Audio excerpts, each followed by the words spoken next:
देखो ये 4 इमेज अलग अलग हैं, जिसमें से एक ये इमेज जो आप देख रहे हैं ये बुर्ज खलीफा की है, और ये एशिया महाद्वीप है, और ये अभी आपको बाद में बताया जाएगा, और ये एक कंट्री है।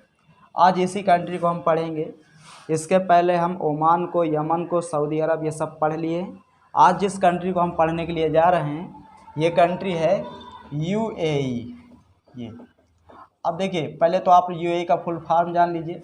यूएई का फुल फॉर्म होता है यूनाइटेड अरब अमीरात, जिसे हम हिंदी में कहते हैं संयुक्त अरब अमीरात। अब देखिए, आप देख रहे हैं ये घोड़े के जैसे जो नक्शा दिख रहा है ना, ये घोड़ा दिख रहा है कि नहीं दिख रहा है?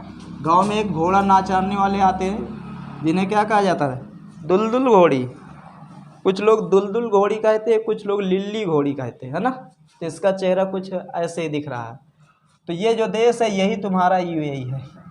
अब देखिए, तुम्हारा कहिए या अपना कहिए, पराया कहिए, जो भी कहिए, है यूएई है, ठीक है। वैसे हमारा तो नहीं है क्योंकि हमारा इंडिया है।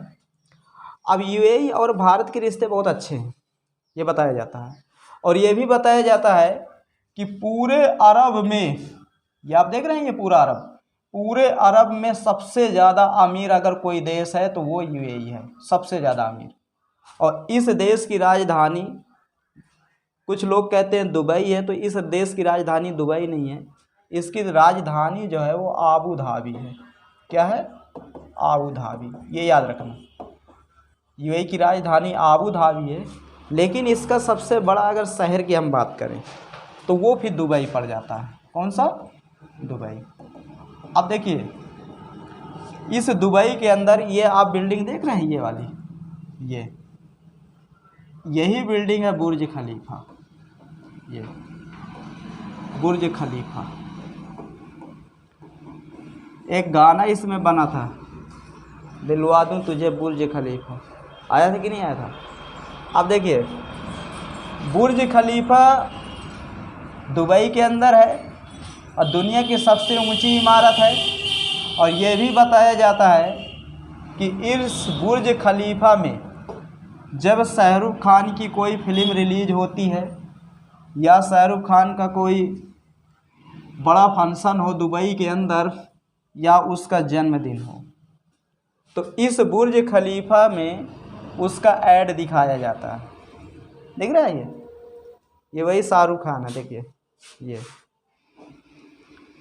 जब ये मुंबई आए थे तो लोग कह रहे थे कि ये सुपरस्टार नहीं बन पाएगा, लेकिन बंदे ने ऐसा झंडा गाड़ा कि आज पूरी दुनिया शाहरुख खान को जान रही है। बात समझ में?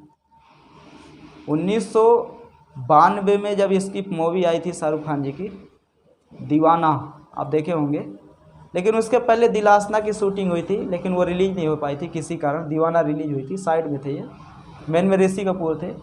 उसी फिल्म से अपना ये करियर शुरू किए, और आज आप ये समझ लो कि इस बुर्ज खलीफा में इसका ऐड दिखाया जाता है। तो कहीं ना कहीं बहुत ज़्यादा मेहनत किए और बुर्ज खलीफा तक शाहरुख खान जी पहुँचे। तो शुरू करते हैं आगे की जर्नी। देखिए, ये आप जो इमेज देख रहे हैं, ये वाली, ये आप जो इमेज देख रहे हैं ये दुबई शहर की है। ये बताया जाता है कि इस दुबई शहर में सन 1960 के पहले कुछ नहीं था, केवल यहाँ पर मरुस्थल था, रेत थी चारों तरफ यहाँ पर, बाकी यहाँ पर कुछ नहीं था, ना इतनी बड़ी बिल्डिंगें, ना इतनी चौड़ी सड़कें, ना कुछ नहीं था। लेकिन धीरे धीरे क्या हुआ, दुबई विकास करते चला गया और आज दुनिया के सबसे महंगे शहरों में गिना जाता है। और ये भी बताया जाता है कि इस दुबई के अंदर क्राइम रेट क्या है? 0 है। यहाँ पर 1% क्राइम नहीं होता, और उसका मेन श्रेय ये जाता है कि यहाँ पर जो कानून लागू है वो शरीयत कानून है। क्यों? क्योंकि पूरे यूएई के अंदर 100% जो लोग हैं वो इस्लाम धर्म का पालन करते हैं। और इस दुबई के अंदर, दुबई शहर के अंदर बताया जाता है कि दुबई के जो मूल निवासी वो 15% है, बाकी 80% जो लोग हैं, कोई हिंदुस्तान का है, कोई पाकिस्तान का है, कोई बांग्लादेश का है, कोई फिलीपींस का है। मतलब दूसरे देश के लोग यहाँ पर 80% लोग निवास करते हैं। और एक चीज़ मैं आपको बता दूं, दुबई इतना विकास इसलिए कर रहा है क्योंकि कोई भी अगर बिजनेसमैन है वो यहाँ पर कोई भी उद्योग कंपनी खोलना चाहता है तो उसको यहाँ पर 0% टैक्स देना होगा दुबई के अंदर। और जब 0% टैक्स देना होगा तो बताइए कौन यहाँ अपनी कंपनी नहीं खोलेगा, क्योंकि सबसे ज़्यादा तो टैक्स ही कंपनी को, भाई मान लो फ़ायदा, अगर उसका माल बन रहा है सही से बिक रहा है तो उसको टैक्स भरने में कोई दिक्कत नहीं। अगर उसका सामान नहीं बन रहा, नहीं बिक रहा, ठीक है, या सामान बन रहा बिक नहीं रहा, तो कहाँ से वो टैक्स देगा? नहीं दे पाएगा ना। यहाँ पर साफ कह दिया गया है कि 0% टैक्स। और यहाँ पर एक चीज़ और ये कहा गया कि यहाँ के जो लोग हैं उनको भी 0% टैक्स, वो भी किसी भी प्रकार का गवर्नमेंट को कोई टैक्स नहीं देंगे, ठीक है। और यही कारण है कि ये आगे बढ़ता चला जा रहा है तुम्हारा दुबई। अब चले आगे। अब देखिए एक बात और इसमें कही गई है दुबई में कि सबसे ज़्यादा सोने के जो कारोबार होता है, किसका? सोने का सबसे ज़्यादा कारोबार इस दुबई शहर के अंदर होता है। बताया जाता है दुबई के अंदर 300 लगभग दुकानें हैं सोने की, शहर के अंदर 300 दुकानें। और पूरी दुनिया का 40% सोने का कारोबार यही दुबई शहर से ही किया जाता है। पूरी दुनिया का बहुत बड़ा होता है 40% सोने का कारोबार। और ये भी बताया जाता है कि इस दुबई के अंदर लगभग 40% लोग कौन हैं? भारतीय हैं। मतलब यहाँ पर भारतीयों की संख्या बहुत ज़्यादा है। यहाँ पर लोग जाते हैं काम करने के उद्देश्य से, घूमने टहलने के उद्देश्य से, बहुत सारा यहाँ पर। और सबसे ज़्यादा दुबई को जो पैसा मिलता है वो पर्यटक से मिलता है। बात समझे? जितने ज़्यादा पर्यटन जाएंगे घूमने टहलने के लिए उतना पैसा वो लोग लेते हैं। और उनका वीज़ा भी कम समय के लिए होता है, ठीक है। बिजनेस वाला कोई जाएगा तो उसका काम करने के तो उसका वीज़ा लॉन्ग टाइम के लिए होगा कि नहीं होगा। और जो पर्यटन होते हैं उनका वीज़ा कम समय के लिए ज़्यादा पैसा दे के जाते हैं, ठीक है। तो दुनिया की सबसे ऊंची इमारत कहाँ पर है? इसी दुबई के अंदर। हाँ, इस यूएई देश में तेल और गैस के विशाल भंडार, तेल और गैस के यहाँ पर विशाल भंडार हैं। और हमारे भारत और इसके जो रिश्ते हैं ना, बहुत अच्छे रिश्ते माने गए। आप ये समझ लीजिए, भारत का हर जगह ये साथ देता है देश, हर जगह अंतर्राष्ट्रीय स्तर पर यूएई हमारा बहुत साथ देता है। और अब एक चीज़ और पास हो रही है, देखिए ये हमारा गुजरात है, यहाँ मुंबई है। तो यहाँ से अब देखिए हम लोग क्या करेंगे कि हमारा भारत यहाँ से एक पाइपलाइन जाएगी और यहाँ से एक पाइपलाइन आएगी। तो जो यहाँ से पाइपलाइन जाएगी वो होगी किसकी? पानी की। और जो यहाँ से पाइपलाइन आएगी वो होगी तेल और गैस की, ठीक है।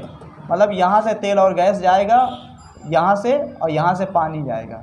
तो कहीं ना कहीं देखा जाए हमारे पास पानी है और इनके पास तेल और गैस है। तो इनको पानी की ज़रूरत है, हमको तेल और गैस की ज़रूरत है। तो जो परिवहन का खर्चा है ना, एक बार लगेगा पैसा लेकिन बार बार नहीं लगेगा ना, तो परिवहन का जो खर्चा है वो बचेगा हमारा, ठीक है। तो दोनों देशों के बीच ये समझौता हुआ। और एक समझौता और हुआ है कि यहाँ मुंबई से लेकर के दुबई तक ही है, अंदर समुद्र के अंदर अंदर क्या जाएगी? ट्रेन चलेगी। ये भी पास हुआ है कि समुद्र के अंदर अंदर ट्रेन चलेगी। तुम समझ लो कितना साइंस एडवांस हो गई। समुद्र के अंदर अंदर मुंबई से आप दुबई जाओगे ट्रेन के माध्यम से। अब उधर से गैस आएगा, तेल आएगा, इधर से पानी जाएगा। तो कहीं ना कहीं देखा जाए दोनों देशों को और ज़्यादा विकास होगा इससे, कि नहीं होगा? बहुत ज़्यादा विकास होगा। तो इतनी बात समझ में आ गई? कोई दिक्कत? अब देखिए एक चीज़ और देख लेते हैं इसके पड़ोसी देशों को। तो देखिए इधर ये सऊदी अरब है, ऊपर यहाँ पर फारस की खाड़ी है, और फारस की खाड़ी के बाद ये जिसे हम कहते हैं ओमान, ये हम कल पढ़ ही लिए थे। और इसकी इस साइड पर है बहरीन। ये तो दुबई आपको बढ़िया समझ में आ गया। इसकी राजधानी क्या है? दुबई की ही, अच्छा यूएई की राजधानी क्या है बताई गई? Abu Dhabi. कोई दिक्कत? ठीक, ओके।